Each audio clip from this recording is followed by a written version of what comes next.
Lastly, let's talk about desire and need. Fei Xiaotong noted that in rural society, people's actions were driven by desires.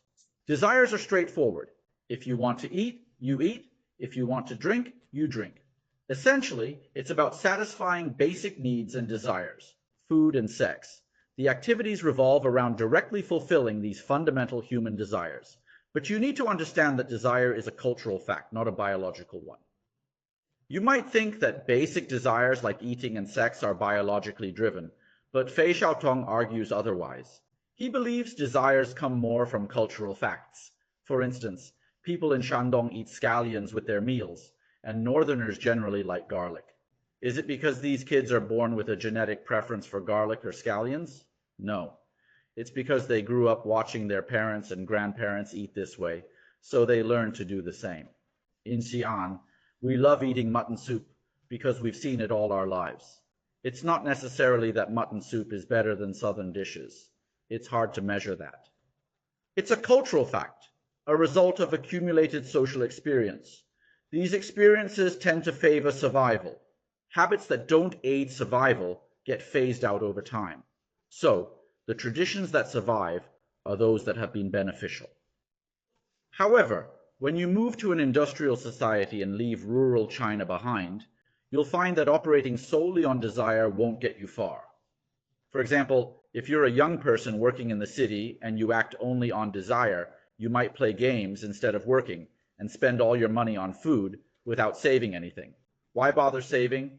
I simply live meal by meal. This approach to life becomes incredibly challenging because it lacks planning, foresight, and the necessary knowledge to navigate the complexities of an industrial society. In an industrialized society, people can't rely solely on simple desires to guide their actions. Instead, they need to focus on needs.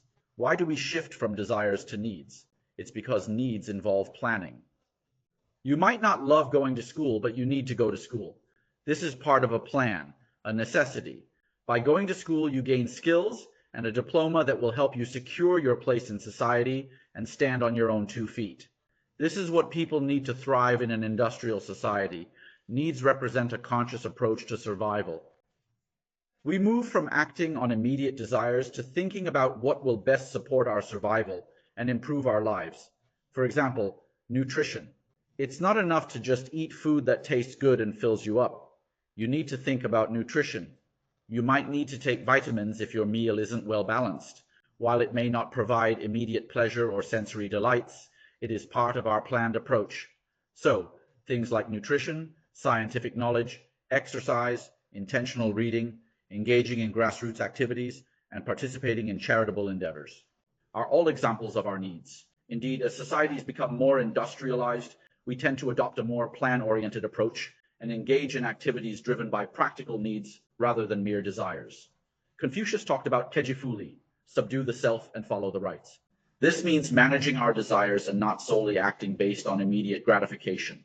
By doing so, we can engage in more thoughtful considerations and navigate the complexities of society more effectively. It encourages a balanced and conscientious approach to our actions, fostering a harmonious coexistence within the community.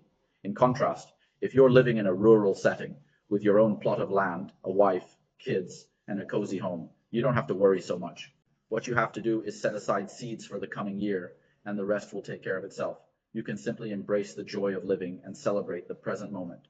In the final section of his book, Fei Xiaotong writes, "In modern society, knowledge is power." This is because people in society make plans according to their needs. The power derived from knowledge is what I call temporal power. Rural society relied on experience. They didn't need to plan because time naturally selected a reliable traditional way of life, and people simply followed their desires.